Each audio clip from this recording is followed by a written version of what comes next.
معزز و موقر علماء اہل سنت، طالبان علوم نبویہ،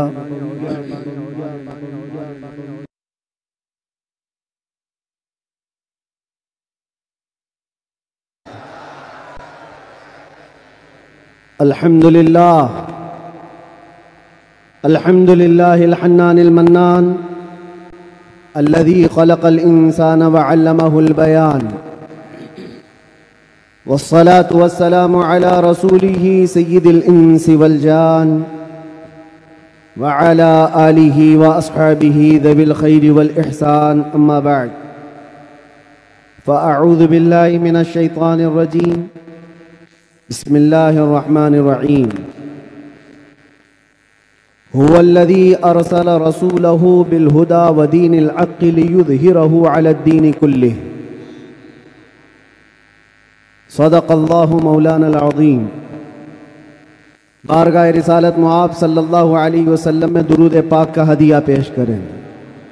اللہم صل علی سیدنا و مولانا محمد معدن الجود والکرم وآلہ واصحابہ الکرام وابنہ الکریم وبارک وسلم دائمتا سرمدا ابدا.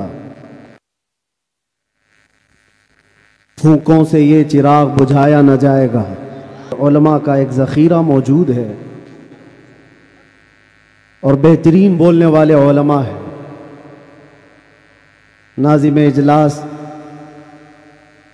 مجھ سے پیشتر جس طرح سے انہوں نے مدرسے کا تعارف کرایا ہے، اللہ تعالیٰ اس مدرسے کو ہمیشہ شاد و آباد رکھے، مرکز اہل سنت و جماعت، مرکز عشق رسول بنائے. ہماری یہاں پر اتنے لمبے سفر کر کے آنے کی ضرورت نہیں ہوتی، اور میں یہ جانتا ہوں کہ لوگ سننا کم اور دیکھنا زیادہ چاہتے ہیں، اور اس کی وجہ بھی ہے کہ دنیا اپنے اپنے حساب کے مجرے کرنے والے سیلیبریٹیز کو دیکھتی ہے، تو یہ امت محمدیہ ہے، نبی کے قیدی کو دیکھنا چاہتی ہے. ظاہر سی بات ہے، جیل سے چھوٹنے کے بعد آدمی چہرہ چھپا کے گھومتا ہے. ہوتا ایسی ہی ہے، جیل کاٹ کے آیا ہے، سزا کاٹ کے آیا ہے، لوگ اس کو دیکھ کر کے تانے مار رہے ہوتے ہیں اور وہ منہ چھپا کر گھوم رہا ہوتا ہے. لیکن یہ قانون ہر جگہ فٹ نہیں ہوتا. وہ اور ہوتے ہیں جو چہرہ چھپا کے گھومتے ہیں، جو نبی کے نام پر جاتے ہیں، وہ یہاں بھی چہرہ اٹھا کے جیتے ہیں، اور انشاءاللہ قیامت کے دن بھی چہرہ ان کا سرخرو رہے گا. اس لیے کہ اقبال نے بہت اچھی بات کہی، آبرو ما زنا میں مصطفیٰ است. ہم سب کی عزت و آبرو مصطفیٰ کے نام سے وابستہ ہے. اور اللہ کریم قرآن عظیم میں ارشاد فرماتا ہے، وَلِلَّهِ الْعِزَّةُ وَلِرَسُولِهِ وَلِلْمُؤْمِنِينَ. عزت اللہ کی ہے، رسول کی ہے، اور مومنین کے لیے ہے. ہم نے دیکھا ہے میرے عزیزوں، جن لوگوں کو آج سیلیبریٹی کہا جاتا ہے یا پاورفل شخصیت کہا جاتا ہے، سیاست میں آنے کی وجہ سے یا پھر گلیمر کی دنیا میں آنے کی وجہ سے، ٹیلی ویژن کے اوپر آنے کی وجہ سے، ان کے حالات ایسے ہیں کہ جب تک جوانی ہے ان کی چاندنی ہے، اور جب تک ان کا شباب ہے وہ چمک رہے. جہاں چہرے پہ جھریاں پڑ گئی نیا ہیرو آ جائے گا. دنیا ایک نیا ہیرو اپنا ڈھونڈ لیتی ہے، اور یہ دنیاوی حسن و جمال پر اترانے والوں کی زیادہ لائف نہیں ہوتی، وہ برقرار نہیں رہ سکتے. نہ ہی سیاست کی کرسی پر بیٹھ کر کے اقتدار جمانے والے، ہم نے ان کو بھی دیکھا ہے، نئی پارٹی آئی اور بوڑھے کو سائیڈ میں لگا دیا گیا. اب بوڑھوں کو کوئی پوچھتا بھی نہیں ہے. 40 سال بیچارے خدمت کرتے رہے اور آج ریٹائرمنٹ کی کربناک زندگی گزارنے پر مجبور ہو گئے. لیکن یہ مصطفیٰ کی غلامی کی دنیا الگ ہے. یہاں حضور پاک صلی اللہ علیہ وسلم کا غلام ایک عالم دین جتنا بوڑھا ہوتا جاتا ہے اتنی عزت اس کی بڑھتی چلی جاتی ہے. یہاں بوڑھوں کی عزت کم نہیں ہوتی، بلکہ اس کو بوڑھا کہاں کہتے ہیں؟ جوان بیٹھے ہوتے ہیں لیکن بوڑھے عالم دین کو فیصل بنا کر بٹھاتے ہیں. جو زیادہ ہے وہ تجربے والا زیادہ ہو گیا، اس کی عزت بڑھتی چلی گئی. اس لیے کہ یہ عزت پاؤڈر لالی کی عزت نہیں ہے، یہ میرے مصطفیٰ کے قدموں سے حاصل کی ہوئی عزت ہے. ہم نے دیکھا ہے مرشد گرامی حضور تاج الشریعہ بدر الطریقہ کو، عمر 75 سال کی ہو گئی، بڑھاپا تھا، لیکن ایک جگہ انہیں بٹھا دیا جائے اور لاکھوں کو ایک طرف، دنیا لاکھوں کو دیکھنا چھوڑ دے گی، اس ایک مرد قلندر پر دیکھتی رہ جائے. کیا یہ حقیقت نہیں؟ ان کو دیکھی ہوئی آنکھیں موجود ہوں گی. وہ حسن و جمال نبی پاک صلی اللہ تعالی علیہ وسلم کی غلامی سے حاصل کیا ہوا حسن و جمال ہے. اسی لیے میرے عزیزوں یاد رکھو، اسی بات پر میں کہتا ہوں، آبرو ما زنام مصطفیٰ است، ہم سب کی عزت و آبرو مصطفیٰ، ہرچے دری دنیا بعد مصطفیٰ است. جو کچھ اس دنیا میں ہمارے پاس ہے وہ نبی کے بعد ہے. جو بھی رشتہ ناتا ہے، جو بھی تعلق ہے، وہ سب حضور پاک کے بعد ہے. نبی سے ہو جو بیگانہ اسے دل سے جدا کر دے، پدر مادر برادر جان و مال ان پر فدا کر دے. یہ ایمان کا تقاضا ہے اور ایمان اسی کا نام ہے. اور اعلیٰ حضرت امام اہل سنت فاضل بریلوی کیا فرماتے ہیں؟ ایمان کسے کہتے ہیں؟ اس کی دو چند مثالیں آپ کے سامنے رکھتا ہوں. اور جب یہ ایمان آ جائے تو میرے عزیزوں، یہ جو آندھیاں چل رہی، یہ جو طوفان آئے ہوئے ہیں، یہ رخ موڑ لیں گے. اس لیے کہ سنا ہے قدسیوں سے میں نے کہ وہ شیر پھر ہوشیار ہوگا. اقبال نے کہا تھا، نکل کر کے صحرا سے جس نے الٹ دیا تھا تخت روما کو، سنا ہے قدسیوں سے میں نے کہ وہ شیر پھر ہوشیار ہوگا. وہ مکہ کے رہنے والے، مدینہ طیبہ کی چٹائیوں پر بیٹھنے والے، ایک کھجور پر پورا دن اکتفا کرنے والے، پیوند لگے کپڑے پہننے والے، وہ رسول پاک کے غلام، لیکن نکلے تھے مکہ سے پیوند لگے کپڑے بغیر چپل کے. اس وقت کی دو سپر پاور طاقتوں کو گھٹنے ٹیکنے پر مجبور کر دیا تھا. تخت روما کو الٹ دیا تھا، رومن ایمپائر اور پرشین ایمپائر، جن کو قیصر و کسریٰ کہا جاتا ہے، دونوں کو جھکنے پر مجبور کر دیا تھا. تاریخ کی سچائیاں بتاتی. کون لوگ تھے وہ؟ خالد بن ولید، سیف اللہ المسلول، 4 لاکھ صلیبیوں کے سامنے مقابلے کے لیے کھڑے تھے. تو صلیبیوں کے بادشاہ نے کہا تھا کہ یہ عرب کے بدو یا عرب کے دیہاتی لوگ ہم سے لڑنے آئے، جو رومن ایمپائر کے فوجی ہیں، اسلحے سے لیس ہیں، طاقت سے بھرپور ہیں. تو خالد بن ولید نے کیا کہا تھا جانتے ہو؟ آپ نے کہا تھا، رومیو، جس طرح تمہارے فوجی شراب پسند کرتے ہیں، ہم وہ فوج لے کر کے آئے ہیں، تمہاری شراب سے زیادہ ہم شہادت پسند کرتے ہیں. یہ وہ لوگ ہیں جو شہادت کے لیے جیتے ہیں. عزیزان گرامی وقار، وہ ایمان کامل جب آ جائے تو پھر یہ طوفان اور یہ آندھیاں اپنا رخ موڑ لیں گی. آج وجہ یہی ہے، ان سے پھرے جہاں پھرا پھرائی کنی وقار، ان کے جو ہم غلام تھے خلق کے پیشوا رہے. حضور پاک صلی اللہ تعالی علیہ وسلم کی غلامی سے جہاں کہیں تم منہ پھیرو گے، تھوڑا سا بھی ہٹو گے، عزت نکال لی جائے گی، عزت ختم کر دی جائے گی. تمہیں جو مرتبہ ملا ہے وہ خیر امت ہونے کا، وہ حضور کی غلامی کی وجہ سے ملا ہے. عمر ابن خطاب رضی اللہ تعالیٰ عنہ 36 لاکھ اسکوائر کلومیٹر پر حکومت کرتے تھے. تب آپ نے یہ نہیں کہا خطاب کا بیٹا عمر اتنے بڑے خطے پر نگران حکومت کر رہا ہے، بلکہ آپ نے کہا تھا ہمیں آج جو عزت ملی ہے وہ حضور کی غلامی کی وجہ سے ملی. وہ فخر یہ کرتے تھے. خالد بن ولید 125 جنگوں میں گئے، ہر جگہ فتح یابی، ہر جگہ فتح. کبھی خالد بن ولید نے یہ نہیں کہا میرے بازوؤں میں وہ طاقت ہے کہ میں ہر پہلوان کو زیر کر دیتا ہوں، جس جنگ میں جاتا ہوں فتح کے جھنڈے گاڑ دیتا ہوں.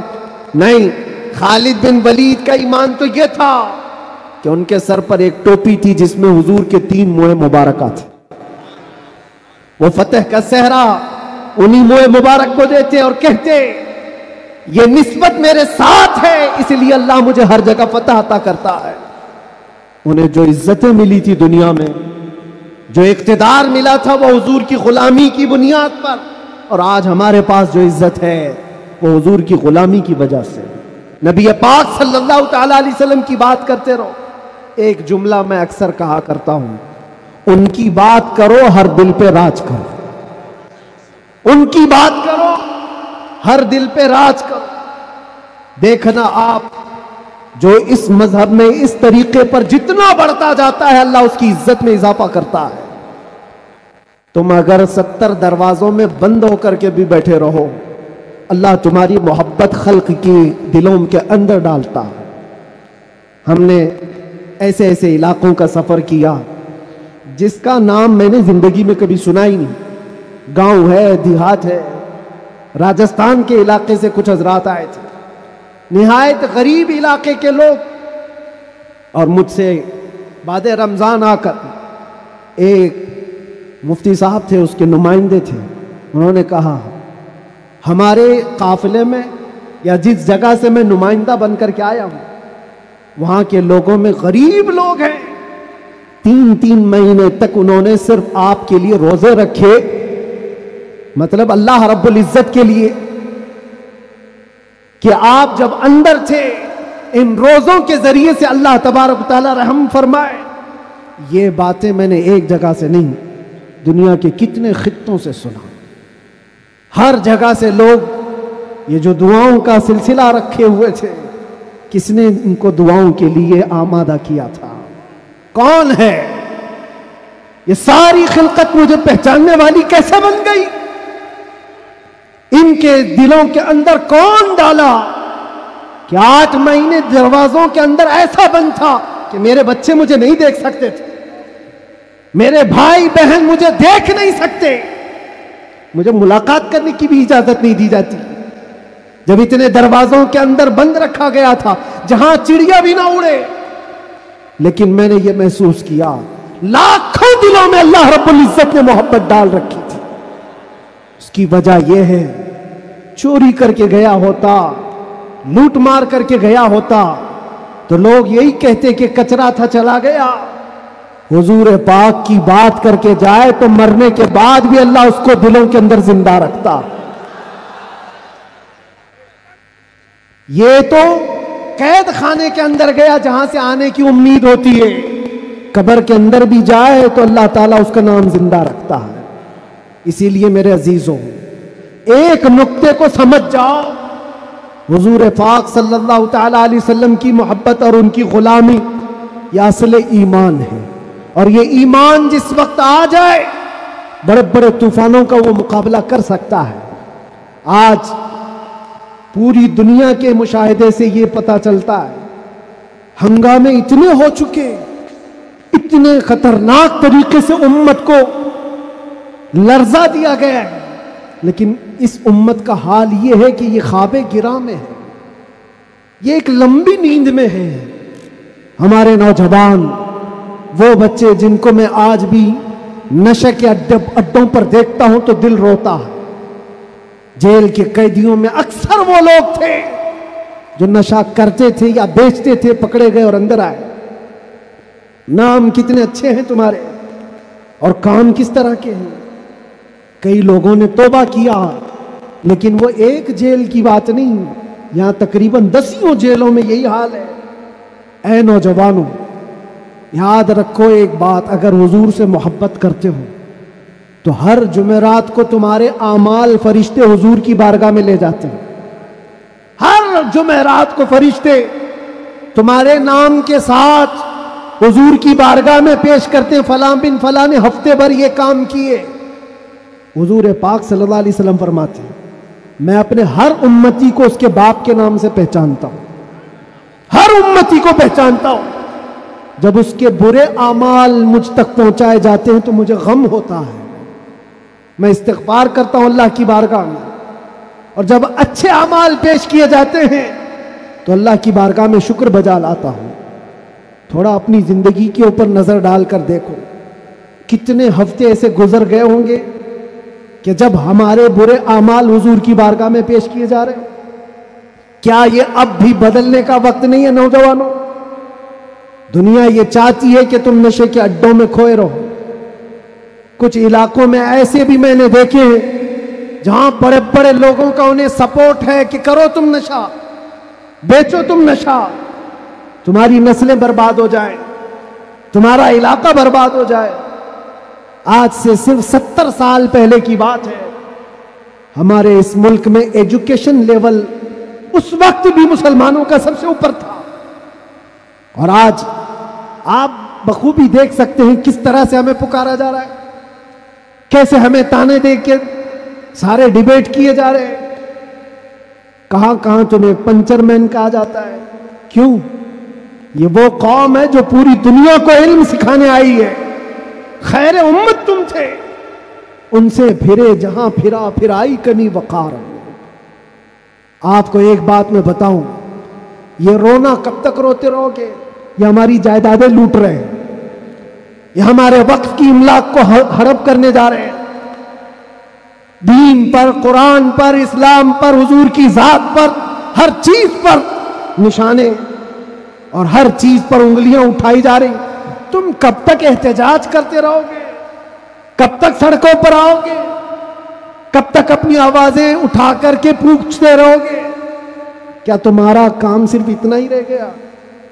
ایک بات یاد رکھو، جو ڈاکو ہوتا ہے اس کا کام ہی ہے لوٹنا۔ آج وہ کیا لوٹ رہے ہیں، کس پر ڈاکہ ڈال رہے ہیں، میں اس کی بات نہیں کرتا۔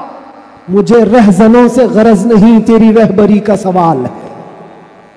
تم امت مصطفیٰ ہو، تم کن کاموں میں مصروف ہو، یہ دیکھنے کی بات ہے۔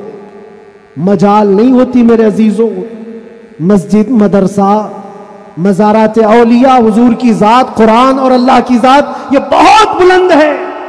صرف تمہاری داڑھی کی طرف بھی انگلی اٹھانے کی کسی کی ہمت نہ ہوتی اگر تم سچے غلام ہوتے، کیونکہ یہ اللہ کا وعدہ ہے، وَلَا تَهِنُوا وَلَا تَحْزَنُوا وَأَنْتُمُ الْأَعْلَوْنَ إِن كُنتُم مُؤْمِنِينَ۔ تم گھبراؤ مت، پریشان مت ہو، تم سب سے زیادہ بلند رہو گے اگر تم سچے ایمان والے ہو۔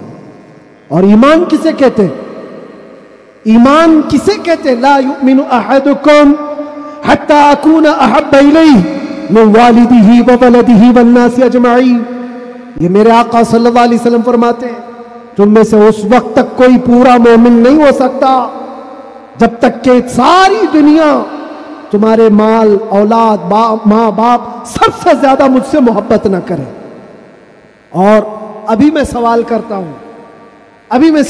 ہوں، سارے ہاتھ بھی اٹھا دیں گے، بہت سارے کھڑے بھی ہو جائیں گے، جوش میں بھی آ جائیں گے۔ صرف اگر میں اتنا پوچھوں، کیا آپ اپنے نبی پاک صلی اللہ علیہ وسلم سے اپنی جان سے زیادہ محبت کرتے ہیں؟ میں ہاتھ اٹھانے نہیں کہہ رہا ہوں، سب تو کہتے یہ سوال ایسا ہے، یہ سوال ایسا ہے۔ حضرت ابو بکر شبلی کہتے اسی سوال سے میں ڈرتا ہوں ہمیشہ، کہ اگر کوئی پوچھ لے مجھ سے کیا تو حضور پاک صلی اللہ علیہ وسلم سے اپنی جان سے زیادہ محبت کرتا ہے، اس سوال سے تو میں ڈرتا ہوں۔ پوچھا گیا کیوں؟ کہا اس سوال کے جواب میں اگر نہ کہہ دیا تو ایمان ہی چلا گیا، وہ آدمی کا ایمان ہی ختم ہو گیا، اور اگر ہاں کہتا ہوں تو میرے اعمال مجھ کو کوستے ہیں۔ کہاں تو جان سے زیادہ محبت کی بات کر رہا ہے اور کہاں تیرے عمل؟ جس سے محبت کی جاتی ہے تقاضا یہ ہے اپنا ہر عمل اپنے محبوب کے عمل کے مطابق ہونا چاہیے۔ اور حضور اکرم صلی اللہ علیہ وسلم نے یہ بھی فرمایا لا یؤمن احدکم حتی یکون ہواہ تبعا لما جئت بہ۔ تم میں سے اس وقت تک کوئی مکمل مومن نہیں ہو سکتا جب تک وہ اپنی خواہشات کو میری مرضی کے مطابق نہ بنا دے۔ تمہاری اپنی خواہشات جو تم کہتے ہو نا یہ ہماری لائف ہے، ہمیں انجوائے کرنے دو، ہماری لائف ہے ہمیں جینے دو۔ کسی جوان کو پکڑ کر کے کہو مولانا صاحب ابھی تو ہماری 20-25 سال کی عمر ہے، جینے دو، عیش کرنے دو۔ اے نوجوان تجھے پتہ ہی نہیں ہے تیری زندگی نہیں ہے، یہ تیری لائق نہیں ہے. زندگی یہ نہیں کسی کی کسی کے لیے، زندگی ہے نبی کی. نہ سمجھ مرتے ہیں زندگی کے لیے، جینا مرنا ہے سب کچھ نبی کے لیے. ہماری اپنی زندگی کا ہے، جو ملی ہے زندگی یہ حضور کے لیے ملی ہے، یہ امانت ہے. ابھی آپ نہیں سن رہے تھے امام اہل سنت فاضل بریلوی نے کیا فرمایا؟ جب بندہ اس مقام کو پہنچ جاتا ہے کہ اپنا سب کچھ حضور کے لیے قربان کرتا ہے اور پورا مومن بنتا ہے، تب جا کر کے وہ کہتا ہے یا رسول اللہ دہن میں زبان تمہارے لیے، بدن میں ہے جان تمہارے لیے. ہم آئے یہاں اور اٹھے بھی وہاں. یہ کب کہتا ہے بندہ؟ جب اس کا ایمان مکمل ہو جائے. میرا اپنا کچھ نہیں ہے، جو کچھ ہے وہ حضور کا ہے. دہن میں زبان تمہارے لیے، بدن میں ہے جان تمہارے لیے. ہم آئے یہاں تمہارے لیے، اٹھے بھی وہاں تمہارے لیے. یہ صحابہ کا مسلک تھا میرے عزیز. انہوں نے اپنے سارے رشتے حضور پاک کی مرضی پر لا کر ختم کر دیے تھے. سارے رشتے اگر حضور سے جدا ہیں تو ان کا کوئی رشتہ نہیں تھا، کوئی رشتہ نہیں تھا. آج ہمیں اس ایمان کو زندہ کرنا ہے. یہ عہد کر کے جاؤ، بڑے بڑے نعرے لگا کر، بڑے بڑے جلسے کر کے، جلوس کر کے، یا سڑکوں پر آ کر کے اگر تم یہ سوچتے ہو شکتی پردرشن سے بہت کچھ ہو جائے گا. دنیا جھکتی نہیں ہے، انسانوں کے ریلے سے نہیں ڈرایا جا سکتا. ہم نے دیکھا ہے انسانوں کے ریلے سے دنیا نہیں ڈرتی. پاؤں سے معذور لنگڑا بھی ہو لیکن اگر ویل چیئر پر بیٹھ کر لبیک پکارے پورا یورپ ہلنے لگتا ہے.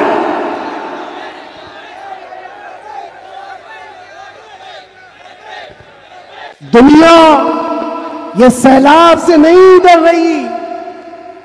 دنیا کو اگر خوف ہے تو صرف اس ایمان سے جو عمر ابن خطاب کا تھا، اس ایمان سے ڈر ہے جو خالد بن ولید کے اندر تھا.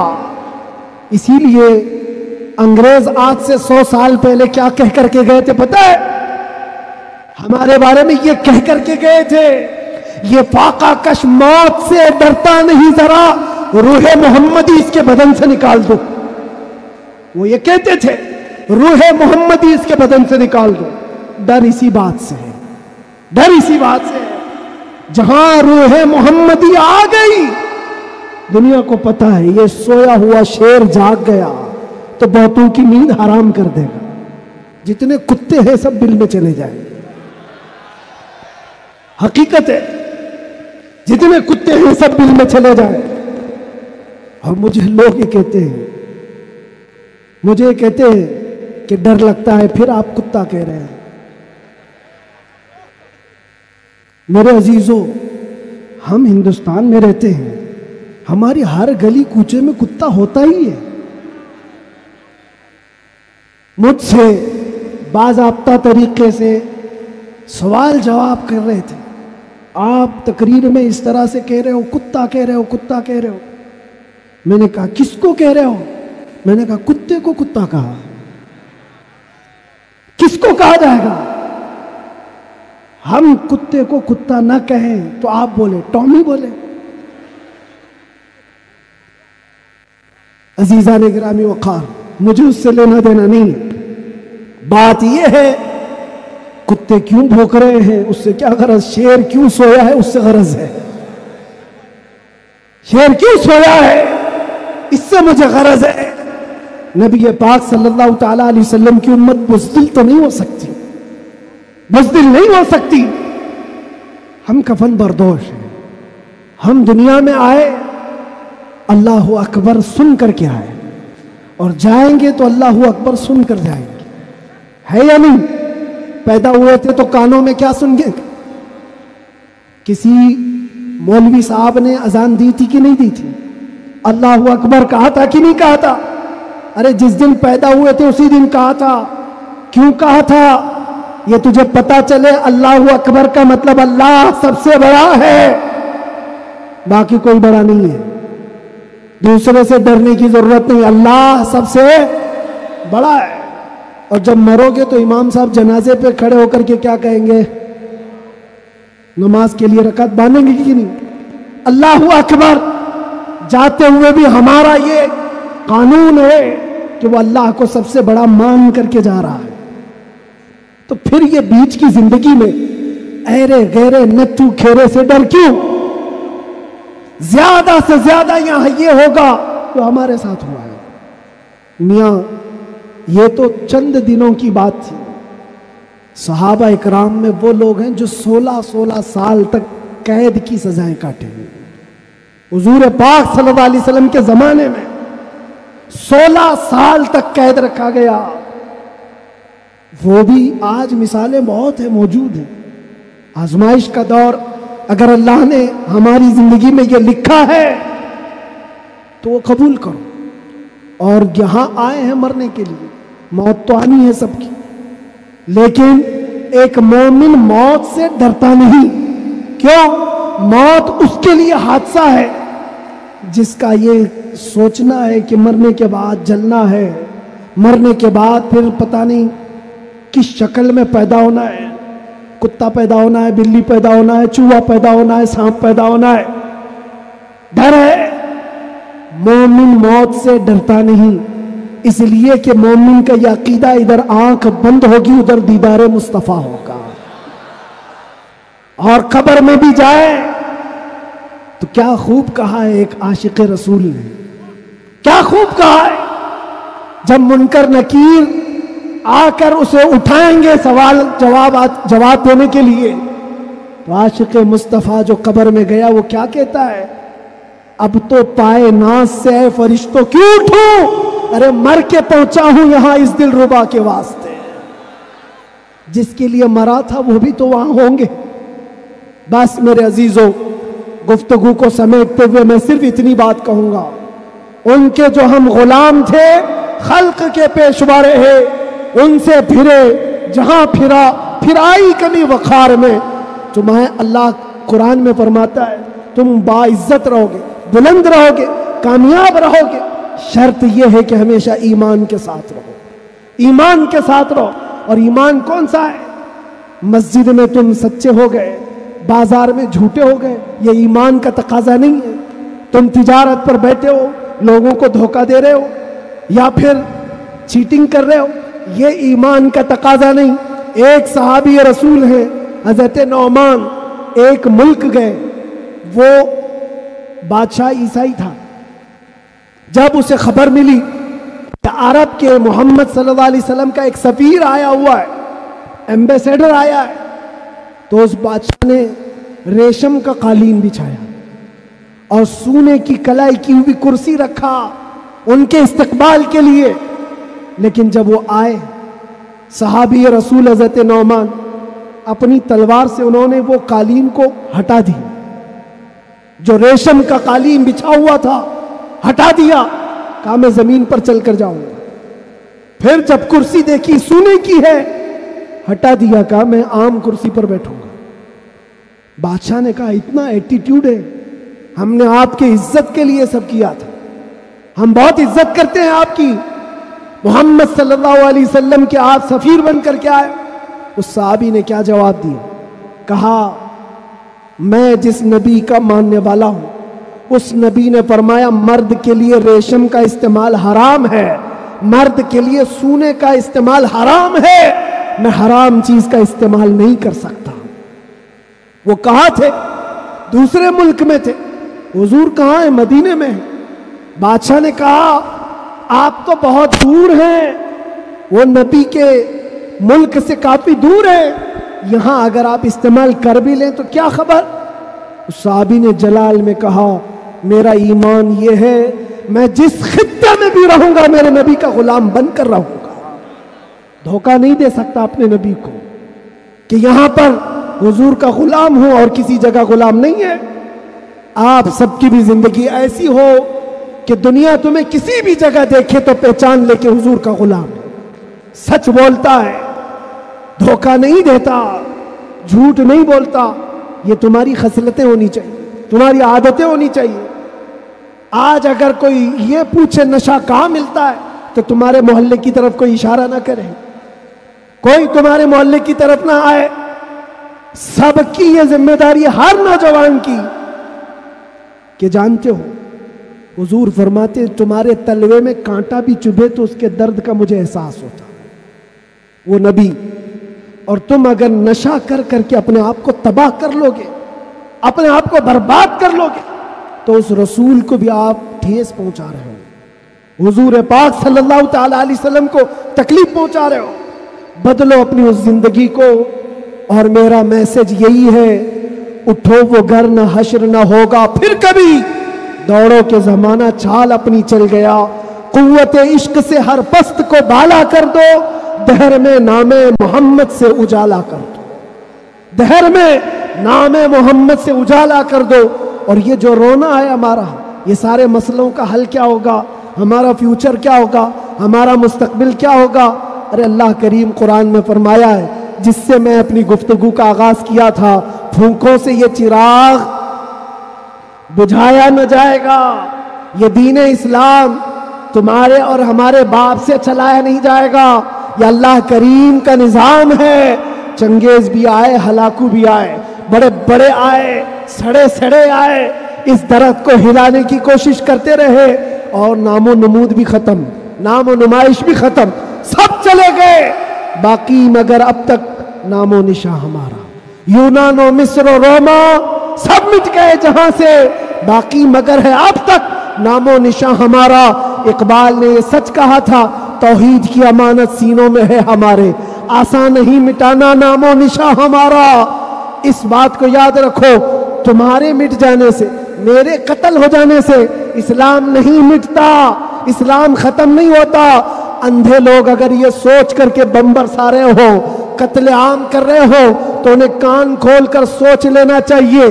کربلا کی دھرتی پر امام حسین کے پورے خاندان کو قتل کر دیا گیا, اس وقت جب اسلام نہیں رکا تھا, تو اس سیلاب سے کبھی اسلام نہیں رکنے والا. یہ صبح قیامت تک چمکتا دمکتا رہے گا. اللہ فرماتا ہے ولو کریہ الکافرون, اگرچہ کافروں کو اچھا نہ لگے, اللہ تعالیٰ اس دین کو غالب رکھے گا.